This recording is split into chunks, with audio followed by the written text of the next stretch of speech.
क्या आप भी जाना चाहते हैं राजनीति क्षेत्र में? तो देखिए अपनी कुंडली, क्या आपकी कुंडली में यह योग है? बड़ा ही प्रसिद्ध योग है। यदि आपकी कुंडली में यह योग है तो निश्चित मानिए कि आपको राजनीति में सफलता मिलनी ही मिलनी है 110%। कौन सा योग है ये? कहते हैं जिसके कुंडली में ये योग होता है वो राजनीति में विशारद होता है।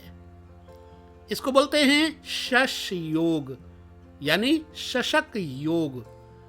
इसमें जन्म लेने वाला व्यक्ति साधारण कुल में भी जन्म लेकर राजनीति विशारद होता है, मंत्री पद प्राप्त करता है, घर में नौकर चाकर रहते हैं और सेवकों पर उसकी आज्ञा चलती है।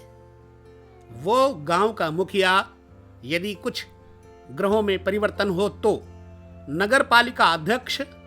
प्रारंभिक में शुरुआत में हम घर से राजनीति सही चलते हैं लेकर के तो आगे बढ़ते हैं। जैसे घर को संभाल लिया तो समाज को संभालने की जिम्मेदारी आती है, यानी कि गांव का या पंचायत का मुखिया। फिर आगे बढ़ते हैं तो नगर पालिका अध्यक्ष, और उसके बाद फिर प्रसिद्धि मिलने लगती है सत्कर्मों के द्वारा। फिर नेता बन जाता है ऐसा व्यक्ति। नेता का मतलब होता है नायक। स्वयं राजा होता है या राजा तुल्य रहता है।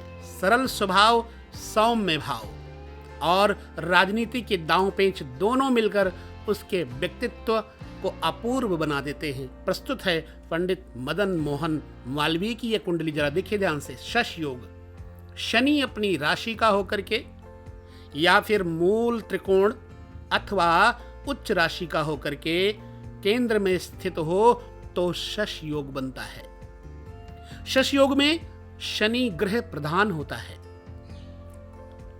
वह या तो स्वराशिस्थ उच्च या मूल त्रिकोण गत होना चाहिए।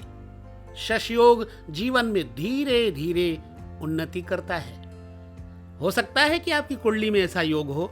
यदि आपकी कुंडली में ऐसा योग है तो आप समाज के माने हुए एक अच्छे व्यक्तित्व को लेकर के जिंदगी में आगे बढ़ेंगे और बहुत जल्दी आपको सफलता मिलेगी, कदम चूमेगी सफलता आपकी।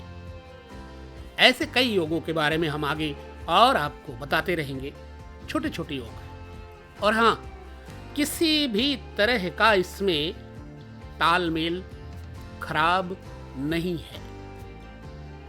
हो सकता है कि आपकी कुंडली आपके पास हो और आप न जानते हो, तो एक बार अपनी कुंडली अवश्य चेक करवाइए, दिखाइए किसी को। इस शश योग वाले व्यक्ति की जिंदगी में ऐसी खुशहालियां आती हैं। तो बस इतना ही हम आपको इस विषय में बताएंगे। आगे और योगों के चर्चा पर हम चर्चा करेंगे।